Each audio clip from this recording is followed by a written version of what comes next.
நல்ல எண்ணங்கிறவங்க எல்லாருமே கஷ்டம்தான் படுவாங்க. கெட்ட எண்ணம் இருக்கிறவங்க தான் இந்த சமூகத்தில் வாழ்வான். இதை தான் வள்ளுவர் ரொம்ப அழகாக சொன்னார்.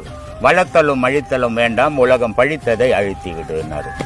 அவர் என்ன சொல்றாரு, எல்லாரும் கிராப் வெட்டின்னுக்குறாங்க, அந்த இடத்துல நீ குடிமை விட்டுக்குன்னு போவாத. எல்லாரும் குடிமை விட்டுக்குனுக்கிற இடத்துல நீ மொட்டை அடிச்சுன்னு போவாத. ஊரு எப்படி இருக்குதோ அப்படி போ, உன் வாழலாம் அப்படின்ற இல்லையா? அதை தானே அவர் அந்த பாடல்ல விளக்கம் சொல்றாரு. அப்போ இன்னைய சமூகம் எப்படி ஆயிப்போச்சுன்னா கெட்ட சமூகமா மாறி போச்சு. ஆசை அளவு கடந்து போயினுக்குது மனுஷனுக்கு. இவன் ஒரு லெவலுக்குள்ள வாழணும்ன்றதே நினைக்கல. உலகத்திலேயே நான் மட்டும்தான் முக்கியத்துவமா இருக்கணும்னு நினைக்கிறான். அப்போ அவனை நான் பார்த்து வாழும்போது நானும் கெட்டு போறேன் இல்லையா? ஆனா அவன் நல்லா இருக்கிறான் பாக்கிறதுக்கு. நான் என்ன பண்றேன், இதெல்லாம் நமக்கு தேவையில்லை, நம்ம ஒழுக்கமா போகணும், கடவுளை தேடணும் போது எனக்கு கஷ்டம் வரதான் செய்யும். ஆனா இந்த கஷ்டத்தை நினைச்சு கலங்க கூடாது. இறைவன் கூடவே உறவாடுவான், ஆனா அவன் கூட உறவாட மாட்டான். இதுதான்